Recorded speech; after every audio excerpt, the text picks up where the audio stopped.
Hello, my name is Joseph Carlson, and this is episode 191 of Gaming with Grief. But I want to remind you guys that this podcast will hit my website, www.gamingwithgrief.com, Monday morning at 7 a.m. So please go there. Let me know what you think of the show. You can also subscribe to the podcast in either Apple iTunes, the Google Play Store, or Spotify. And the audio goes up day and date, Monday at 7 a.m. on YouTube. So subscribe there, like it there, give me all the things. I have noticed there's been a lot of, I'm actually getting data on my podcast from Apple iTunes, which is great. I would just recommend that if you go there, please, give me the stars and rate it at least. So that way, as I've heard many times before, it helps you get circulated a little bit better, stuff like that. You can also write to me at gwgpodfellows@gmail.com. So if you want to go there and write me an email, let me know what you think of the show, or if there's a game you want me to review, you can do that. You can also find me on Twitter at JustLittleJoe.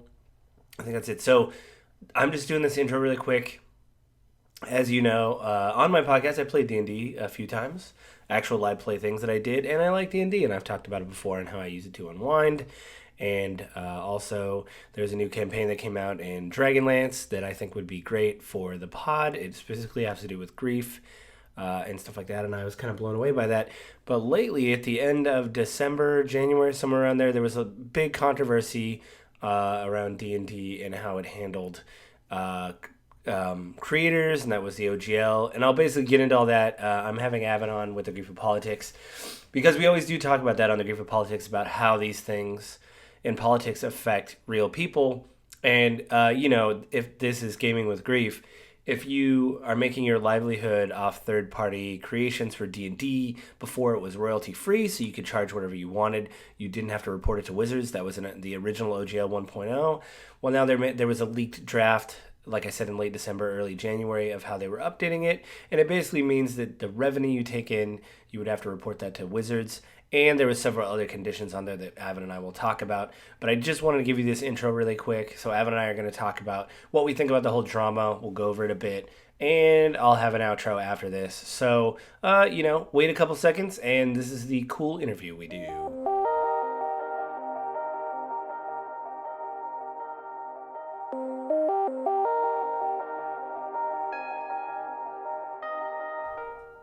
Avin, how you doing?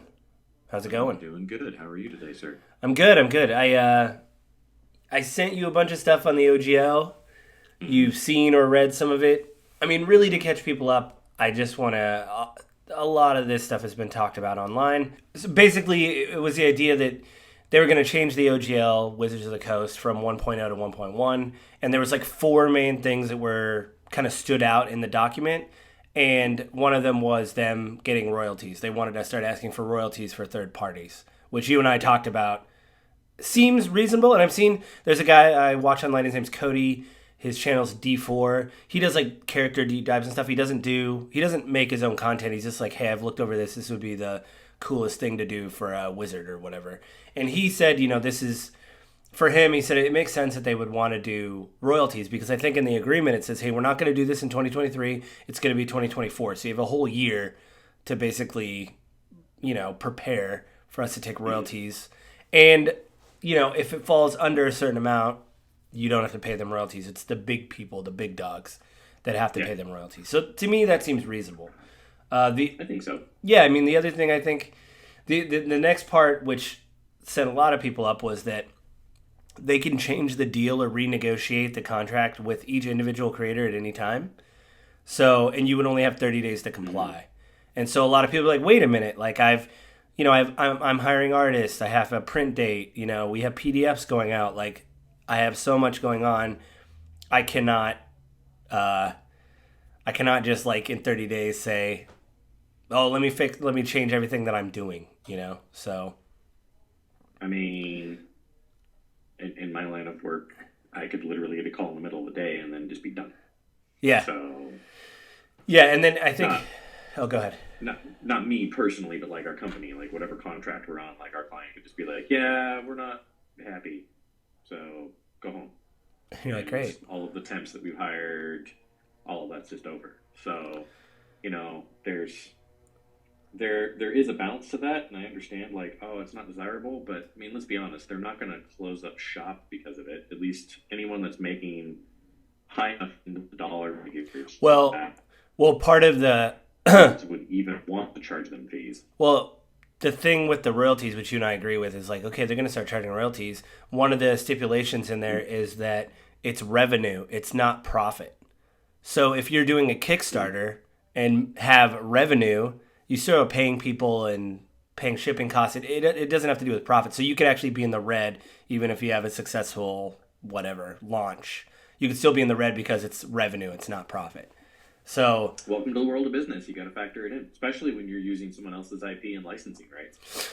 Yes, it's a pain. I understand it's a frustration, and people have had this expectation already set up. Yeah, I think the like this is a complete fluke for business that this company has been like, hey, we're reserving rights to these, but everything else just do as you please. Like it is a complete fluke in the world of business that Wizards has been this free-handed, open-handed with their IP.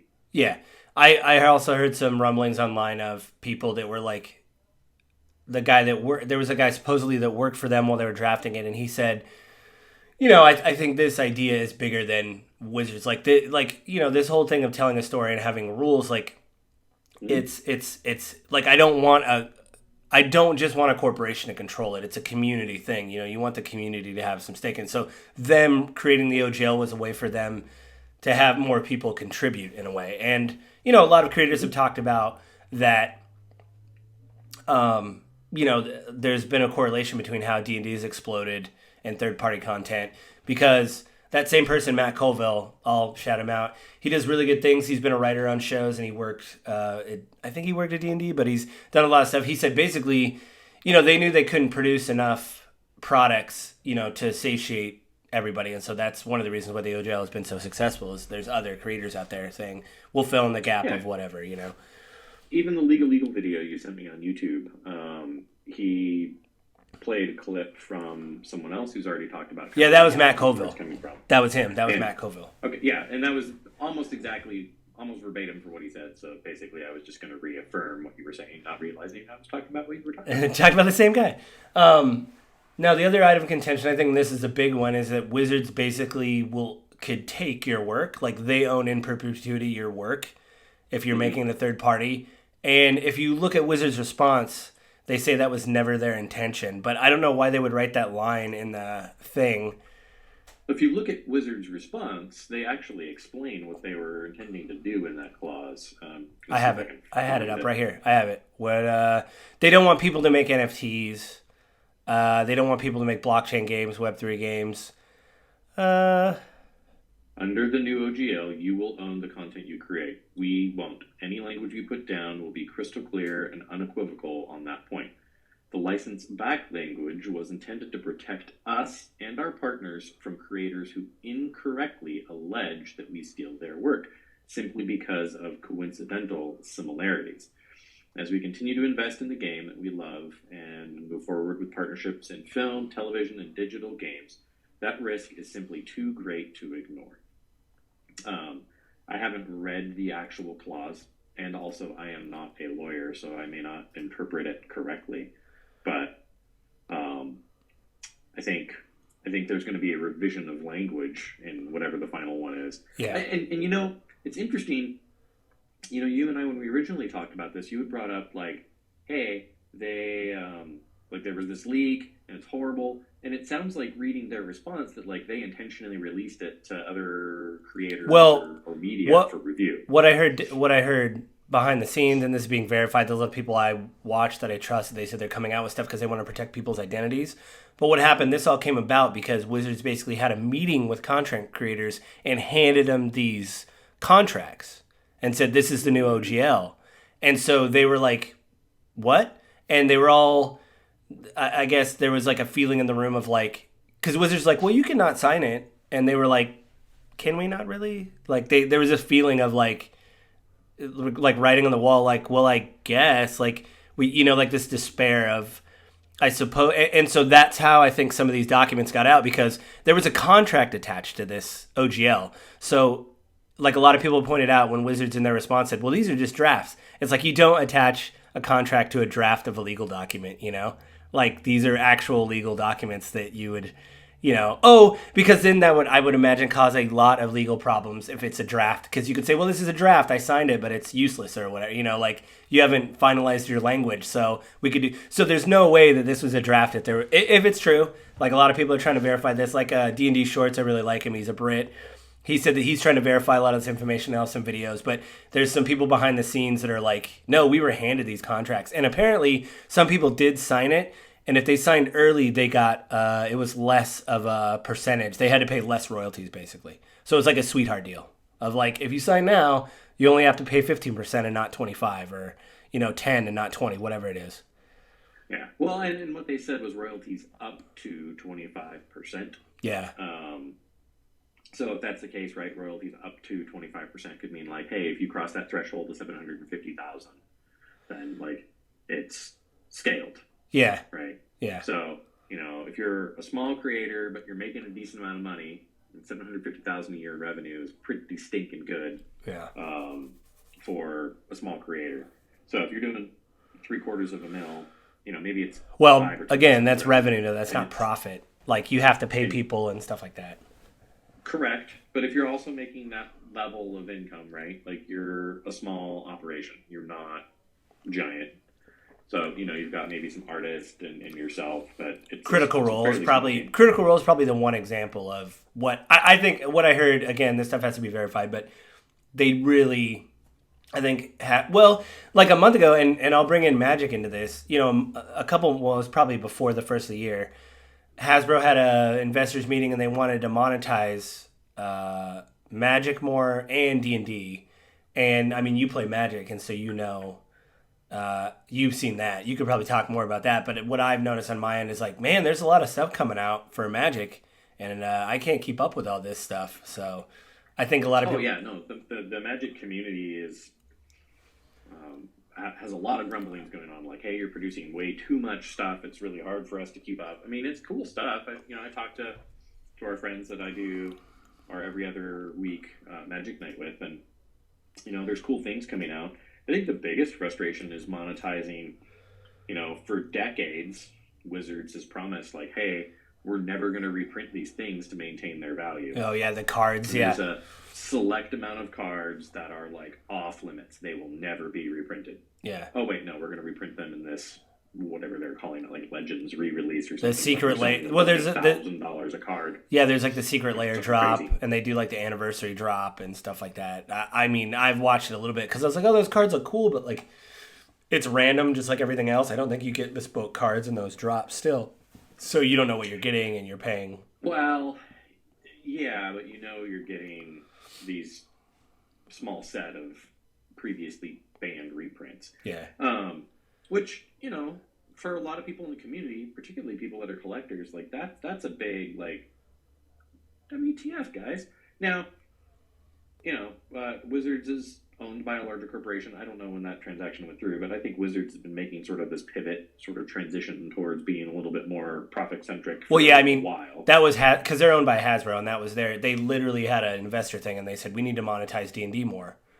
And it was like, okay. All right. And so a lot of people were like, is this how they're trying to monetize D&D? Because I think in the background what happened was a lot of creators are upset by the OGL changes, or at least the leak, whatever, that they were canceling their D&D Beyond subscription, because with subscriptions you get a bunch of perks. People were canceling those, and apparently, again, this has to be verified, but behind the scenes the higher ups were like actually able to see that they were losing money because they were looking at the subscriber numbers dip, and were like, oh man, and their stock's taking a hit.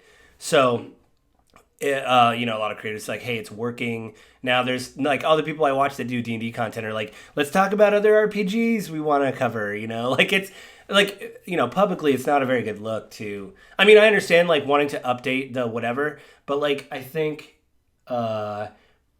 somebody pointed out, I was just watching a random video because it's hitting my timeline now on YouTube. Somebody said, hey, if this is their intention of like getting notes, couldn't they just say, hey, here's the changes of the OGL that we're considering? And they could have done a post on D&D Beyond and been, or like at least the content creators or something, and been like, what do you guys think? Like. I tend to lean towards, right, like you've got people that are doing a job and their bosses have said, hey, we need to figure out a way of making more money off of this. So now you've got executives sitting around trying to figure out how they can make more money. And, depending on how committed they are to the environment, right? Like for a lot of people, it's just a job. They don't love the ecosystem. They're not committed to it the same way. So they're going to make screw ups. As a quick aside, there was a Nintendo investor meeting like a year ago, 2 years ago, and one of the investors of Nintendo, literally in the investor call, said, because the games press can listen in on the call and like report, hey, this is up, this is down, and apparently one of the investors for Nintendo was like, why are we talking about video games so much? And I was like, what? Do you know what company you're? But again, right? Like that's the product. But I think there's a huge disconnect between the people that love the product and what the product actually is, and so.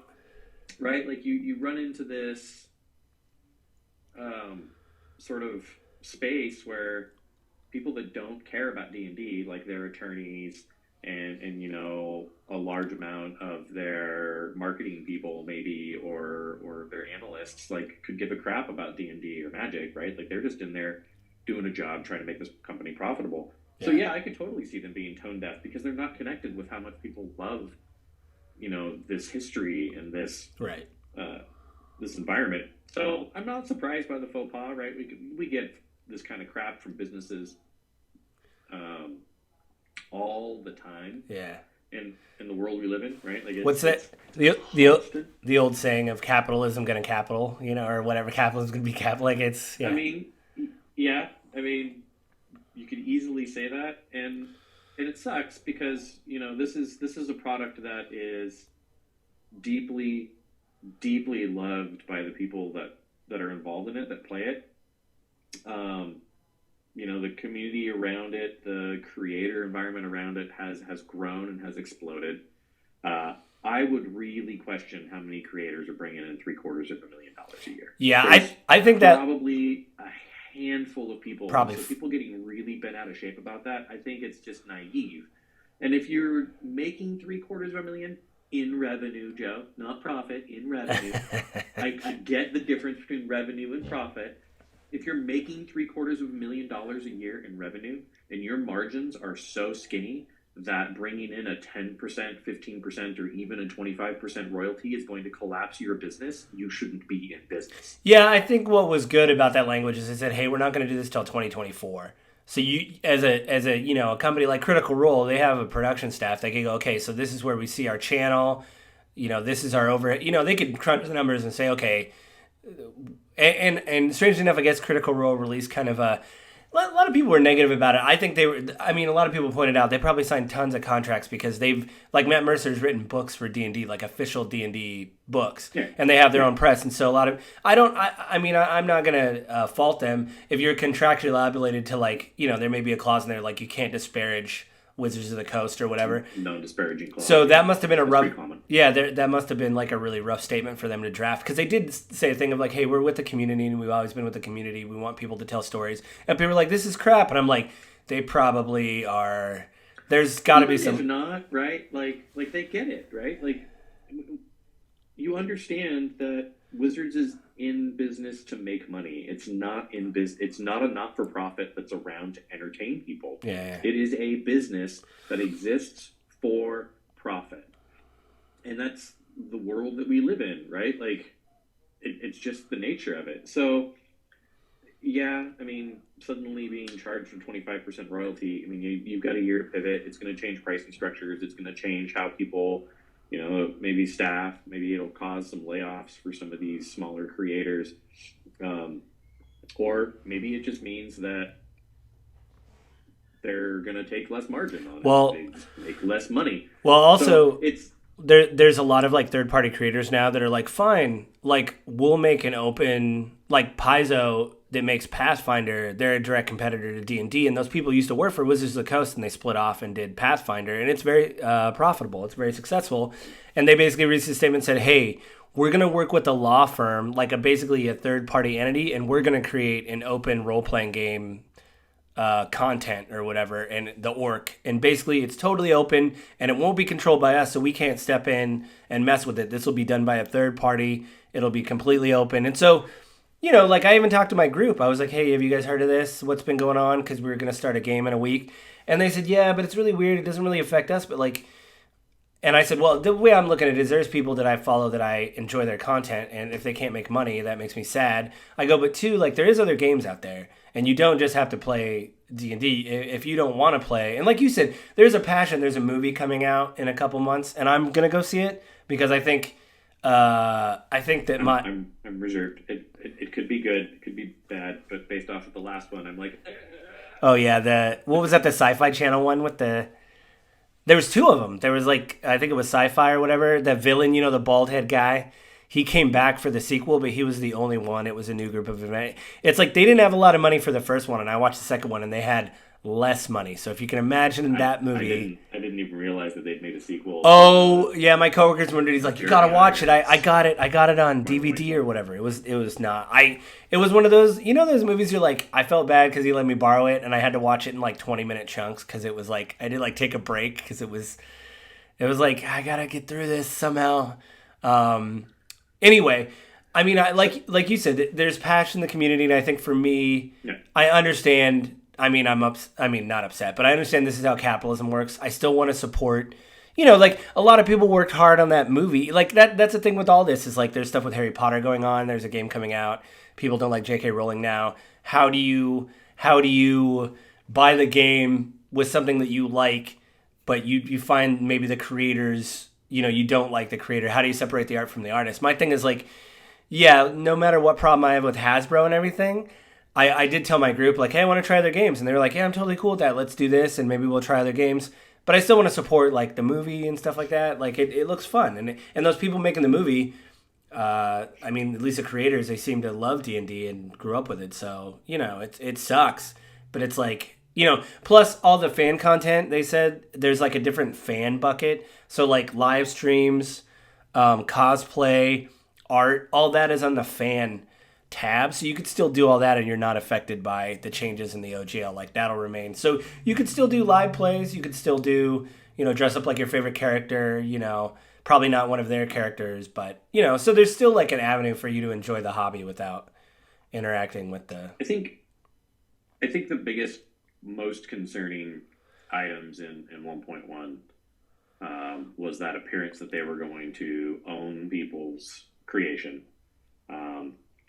However it was worded, that's poorly enough that that's not what they intended, right? Like, I want to see if I can find that because somebody did clip that out and you're like, ooh.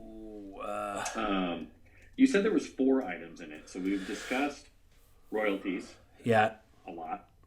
We've discussed them not owning people's IP, and they were trying to put it in a way saying like, hey, if there's things that are close. They could change the deal at any time. Okay. And then the other one. There is some concern in that, right? Because, hey, you set up a whole thing. Maybe it's slower for you to pivot. I get that. They can change the deal within 30 days. That's definitely not desirable. I could totally see why people would be upset because it's something that's changed. But that's pretty common. It's pretty common when you have a contract that doesn't have a definitive end date, right? Like you have a lease agreement, you're renting a place. Your lease agreement is for 1 year, so your landlord can't raise your rent within that period on that lease agreement. Since it sounds like this OGL is, it's an open license, so it sounds like it's in perpetuity. Individual people might have individual contracts that might get changed on the pivot, or maybe the OGL gets updated, 30-day notice to anybody because you're not individually negotiating a specific contract with a specific term. Yeah. I'm trying, man. Yeah, I want to keep reading. Oh, yeah. There was a specific clause that people had highlighted of like that doesn't seem. It sounds like they're going to take ownership of something that they could take ownership of something you created at any point in time. Was my understanding from what people were upset about. Yeah. All right, I'll just click on this TechCrunch. I mean, I'm going to say it doesn't help Wizards, and by extension Hasbro. It doesn't help their image. It doesn't grow their community. It garners distrust.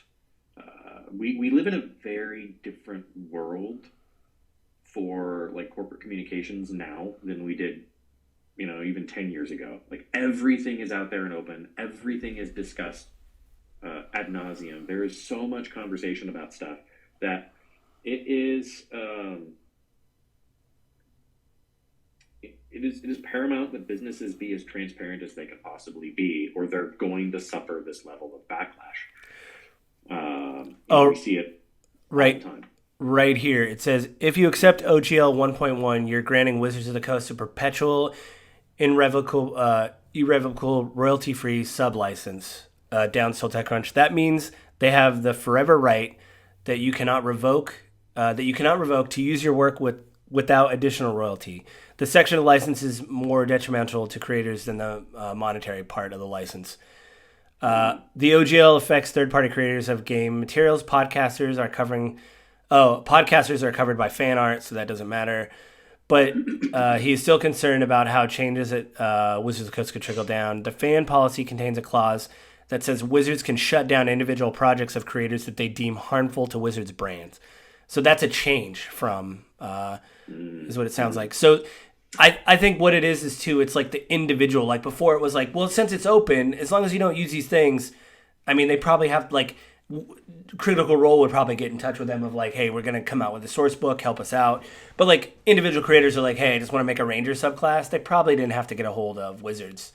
You know what I mean? But now it's like Wizards, I think from a legal standpoint too, that's got to be rough as a lawyer of like, hey, do you guys want to do all this? Like every individual creator is going to have to come to you and say, hey, I want to make a Wizard subclass. I want to make this magical item. Is that harmful to the brand? Stuff like that. Yeah. So. Well, and harmful to the brand, right? Like take something that someone really loves a lot and then twist it, right? Like take the Wizard class and make, I don't know, I can't think of something that I could do, but maybe take one of their like main characters or something that's already supposed to be off limits, but you twist them around and make them, evil. Oh, it says right here, it says, currently the fan content policy allows creators to use Wizards of the Coast IP so long as it's free. Creators are allowed to earn income through sponsorships and revenue through donations, but they cannot paywall any content. I know Dimension 20, they released a statement. They use a lot of different systems, so people are like, how's this going to affect you? And they're like, well, honestly, like we don't use 5e stuff. Like we use other systems.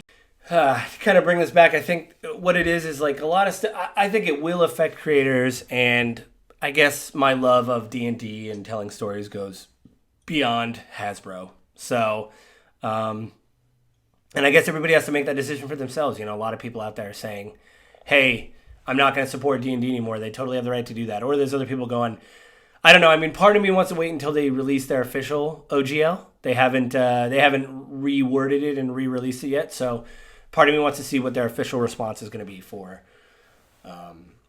what they come back to and say, this is what we really want. So this is what our wording really is. So. Yeah, we're going to have to wait and see what actually comes out. But it's still a bad look, right? Like, you're still going to turn people off. I don't know. I get a little bit... The hair on the back of my neck stands up a little bit when people get all bent out of shape because a business does something to be profitable for a business. Like, this is not something that they do for free. They have dozens, hundreds of employees, a massive amount of overhead. They're like in business to make a profit, and you're getting upset that they're doing something to protect their profit. Like, how naive are you? Well, I think the thing comes that it's been 20 plus years, and so right. This is all uproar because an expectation has been set that has been changed. I think the biggest thing on this that actually really does tick me off is the previous OGL's like final statement of like this OGL is in perpetuity. Yeah. Right? Like there was a very clear expression of intent, whether or not it was their intent, but it really feels like the original expression of OGL 1.0 was like we don't want to impinge upon the community in any way. We want to encourage the community to be actively involved and at work with this product. Yeah. And it really felt like that was their original intent. Really feels like now they're pulling the rug out from underneath. But, right, like at that time, Wizards had no possible way of knowing that companies were going to come along, that we're going to be making millions of dollars, and we're going to have a massive impact on the environment. Yeah. Yeah, I mean, it does put them in a tough spot of, hey, we want to get a little piece of this, because like we're baking pies, but like whatever. I was gonna make a bad analogy, but like the thing is like, it sucks for them, but like I think if they would have reworded and just said, if they would have left the other stuff out and just said, hey, listen, starting in 2024, we're just gonna ask for some royalties, like then you would have been like, okay, like. No, they've handled it terribly, 100%. Yeah, they didn't do it the right way. They treated the community with a very low level of respect. I think they would say the other way around. But in the world we live in, there has to be a higher level of transparency with this kind of a product. Something that is so deeply beloved, that is such a long, rich, and meaningful history. Yeah, what has it been around since the mid-70s? Like, hey, we're changing things. Like, you've got to recognize that your fan base is going to get ticked.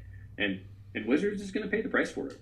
D&D as a whole, as a community, as an environment, is going to pay the price for it. Because, unfortunately, right, all the people that are so up in arms that they're going to quit, right, like anyone that's around them in their immediate community is going to suffer because they're not going to be able to continue to do the things that they love. Yeah. Or at least not the way that they used to. They're going to have to pivot and adjust. Like, it has deep ramifications. And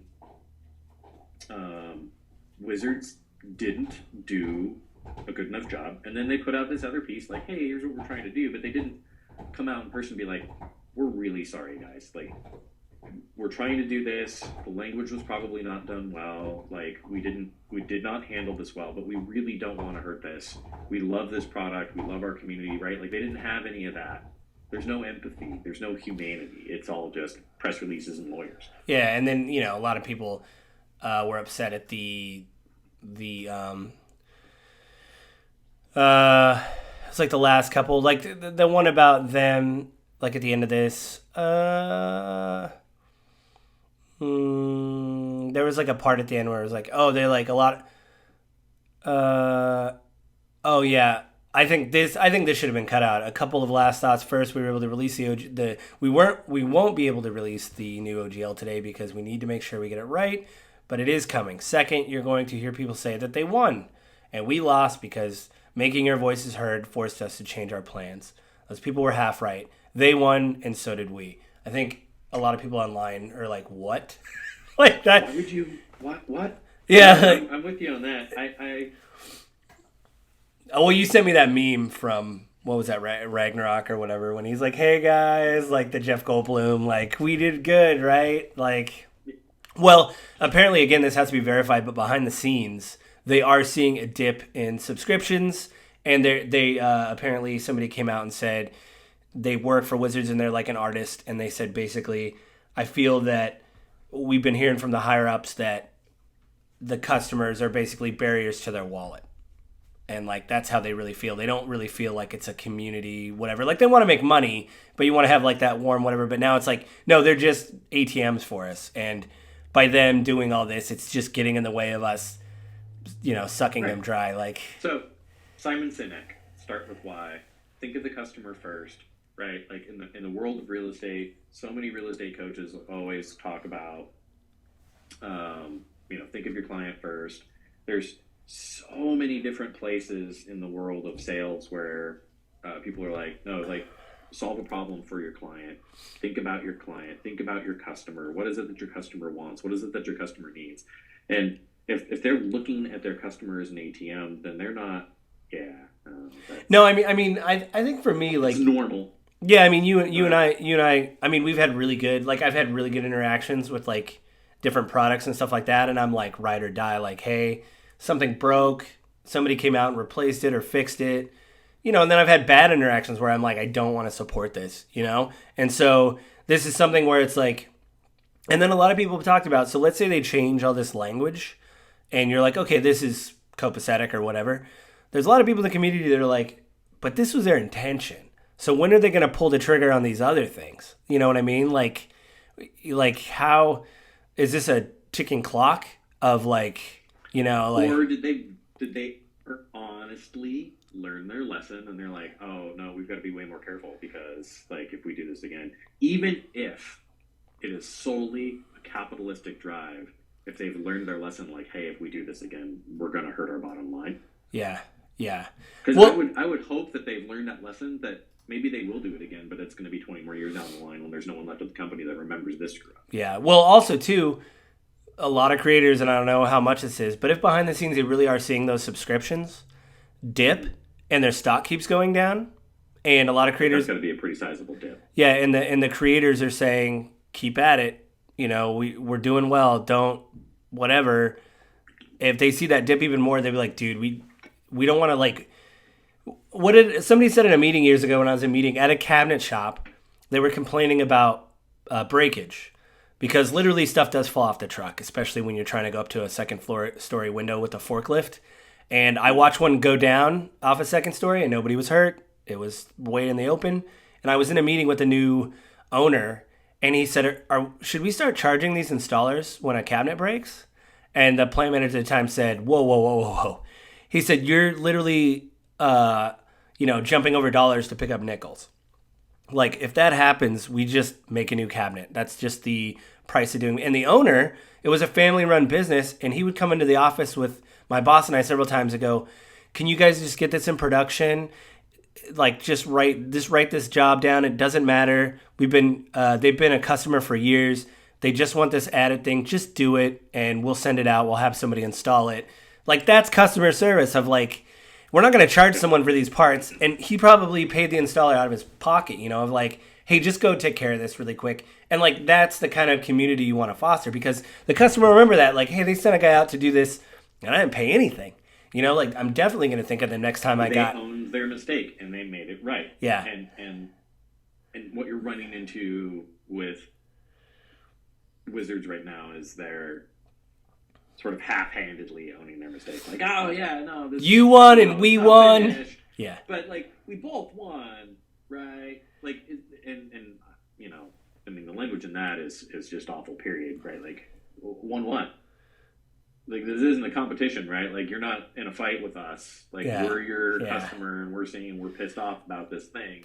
I think for me, like I said, like, I'll still continue to support D&D. I haven't canceled my subscription just because I want to know what the new OGL says. Like, I'm reserving judgment to see the language that comes out.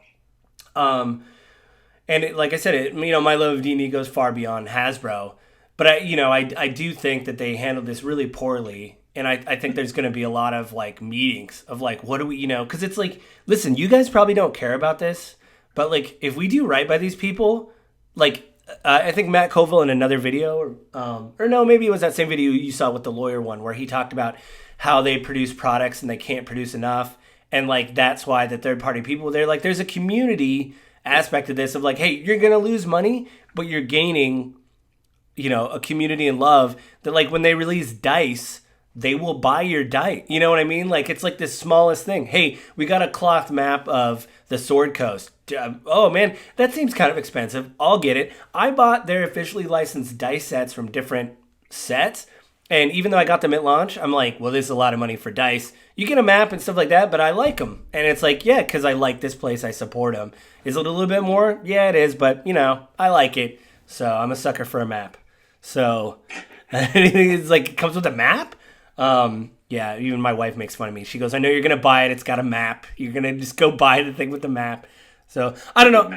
And I think, too, the precedent they set with the 20 years, like, that is bad, too. Because if I was a lawyer, I'd be like, listen, we can legally do this, but this has been set in place for 20 years. So, like, you're poking a bear. You know what I mean? Like, any lawyer, I don't know if you got to the end of the Legal Eagle video, but one of the guys, Hogue Law, who loves video games and tabletop, and he's a lawyer, Richard Hogue. He has a channel called Virtual Reality. He even started a stream with other lawyers called Trees of Eternity, and it was a D&D live stream.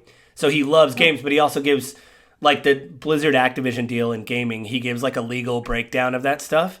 Well, apparently at the end of the video, the legal guy talked about he had Richard Hogue had a stroke around Christmas, and he's in the hospital recovering. And he said, I feel bad that, I'm doing a very surface level whatever of this, and he would be the one to do like an hour and a half breakdown of like the OGLs and all this, and I can't because I'm not I'm a lawyer, but I don't have the passion for it where he can look at the language and go, well, this is good. As a lawyer, this is good, this is bad. As a fan, this is good, this is bad, I will say too, I thought about that a lot because there has been a lot of, I figure in good faith on YouTube, there's a lot of lawyers now reacting. I'm doing quotes. Like they say they're lawyers. I'm good faith. I'd say that they are and stuff. But what I think's funny is there's a lot of lawyers like reacting to this. And I'm like, man, there's like 3 lawyers there and they say they play D&D. What is that like at the table when you have a rule dispute? Like when you have 3 lawyers at the table and one of them's like, no, this happens here. You're like, we got to table it. Like we can't, like, I don't know. Anyway, I think... You already have enough issues with game lawyering, then you add actual lawyers. Yeah, then like, hey, well, let's read the text. That's got to be the worst sentence to come out of their mouth when you're playing. Like, what? No. I get what you're saying. Intent when they wrote this rule. Yeah, well, let's go to Jeremy Crawford. He designed the rules. Let's see if he wrote anything on Twitter. Oh, rules is written. He says that. Oh, God, it's got to be. Your Honor, I'm sure that comes out of Your Honor. I would like to. I understand what you're saying. Hasbro is a corporation. They want to make money. But it does not help publicly, like you said, and, privately. And the statement, I think, somebody did point out their response to the beginning of the response. It says, we didn't want people. Second, we wanted to address those attempting to use D&D in Web3, blockchain games, and NFTs. And we don't want that. But a lot of people pointed out there's Hasbro owns Power Rangers, and there's Power Rangers NFTs. So if they didn't really like NFTs, but it's a different brand.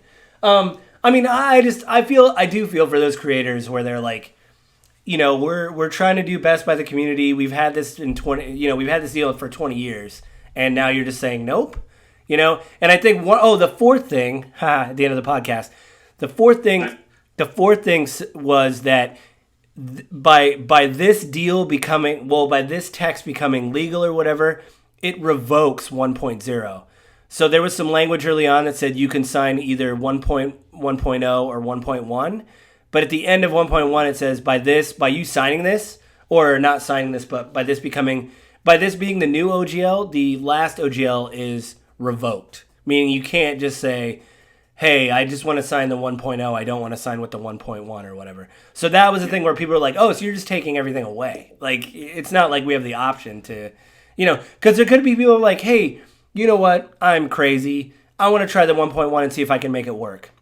And I'm going to do this product, see if I can make it work. If I can, 1.1 isn't that bad. But if I can't make it work, then I want to go back to the 1.0. And you can't do that, apparently. So, well, at that point, there would need to be something. There'd need to be more give and take than just take. Yeah. I think that's one of the big things, too, that maybe no one else has mentioned, but we haven't talked about for sure, is there is definitively no give from Wizards in this contract. It is all take. We are taking away rights. We're charging royalties if you're big. We may own your work. May or may not own your work. Yeah, if your work, according to their version of it, if your work is substantively close enough to what we already have, then we're going to claim it.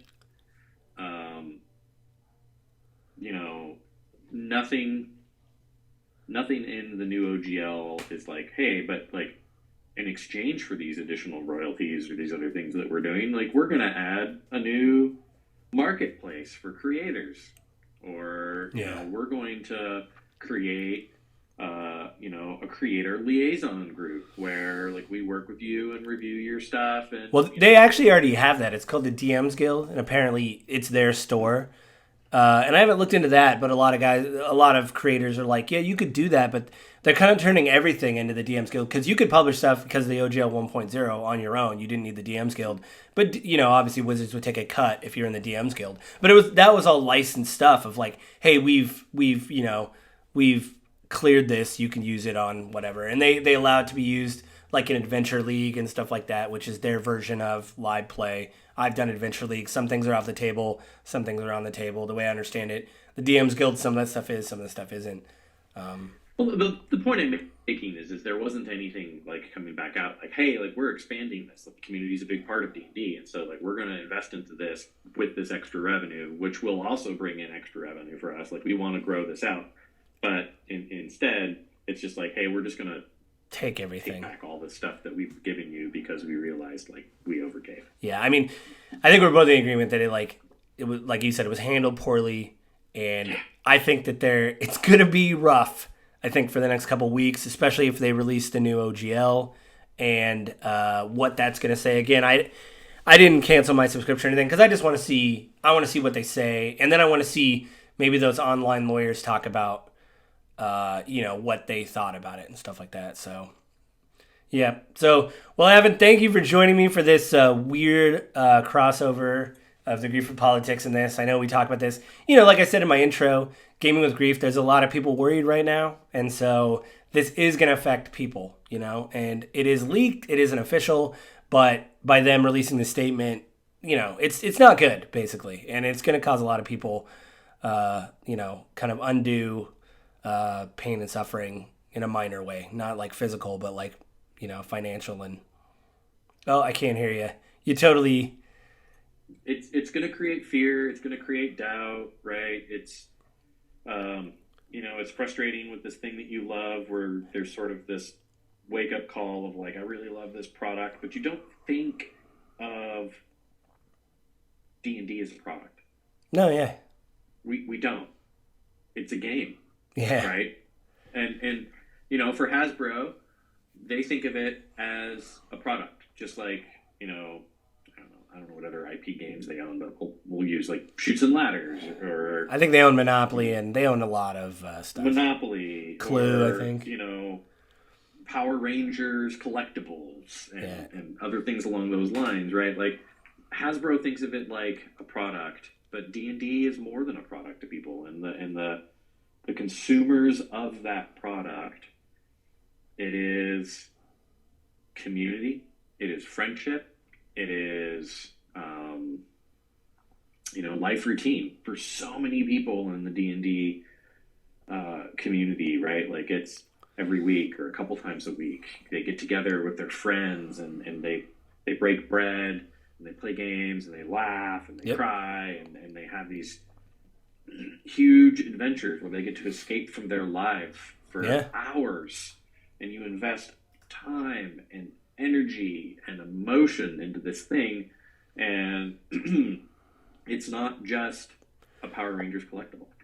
Yeah. It's not just sitting around with your family and playing Monopoly for a night, right? Like, there's such a huge difference in managing something like this, and it really seems to me like maybe Hasbro is a little bit disconnected, and maybe some of the executives they put in at Wizards are a bit disconnected from what the products are at Wizards versus what the products are at Hasbro. Yeah, I don't know. I'll probably update my pod when some of these other videos come out, because apparently they will be interviewing or at least getting statements from people that work there to see like the sentiment and what's going on and stuff. I definitely want to do that. But well, thanks, Avin. I guess I will talk to you probably in a few days to do our other podcast that we do. What do you, Avin? I'll do it this time. What do you want to plug while you're here?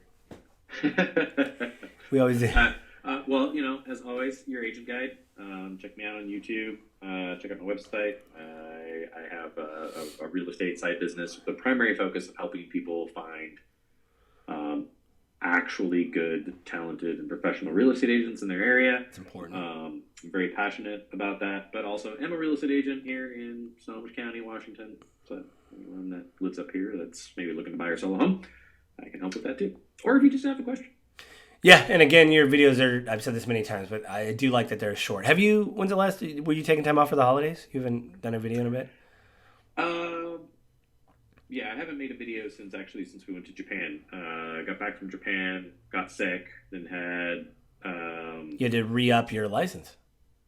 Had to renew my license, which took a bit of time because there's a lot of class hours you have to go into on your first renewal. Yeah. And then in that same time frame, you also had Thanksgiving, Christmas, a lot of other stuff. So I'm behind the curve, but all the content that's out there is still useful. There's still a lot of stuff you can learn from it, even things that are more specific to our time. They're still valuable. I try to make everything as valuable as possible, and more will be coming this year. You can see on the video call. People listening can't see, but I've done some improvements to my recording space. Yeah. You have like a command center there. I just have a desktop with like a mic, so I'm very impressed. You have like mounts and stuff. It's weird. It's crazy. You're like halfway to a spaceship. Joe, it's not that expensive. You could do it yourself. I mean, mine's okay. My setup's okay. I haven't got that many complaints. So I spent $20 on the. I got the mic. Luckily, Apple did that update, so my mic works again. So that's always good. I would also like to plug our other podcast, Grief of Politics. We only did that once a month. Those are a little bit longer recordings, although this is probably a long gaming with grief. Yeah, we're about 53 minutes in. I'll have to cut out the thing with the dogs, but and people are like, "What are you talking about?" And you won't know. And the missing audio. Yeah, that's okay. Yeah, that's not a big deal. So that's my plugs. Hey, all right. Well, I will talk to you guys again next week.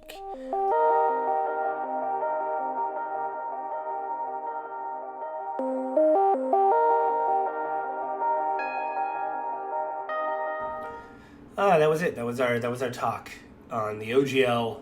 I hope you guys found it informative, or at least wanted to look up the stuff that we talked about. It's been a big ongoing saga, and like I said towards the end of the pod, there's not been an updated OGL. But before this show ends, I want to remind you that this podcast will hit my website, www.gamewithgrief.com, Monday morning at 7 a.m.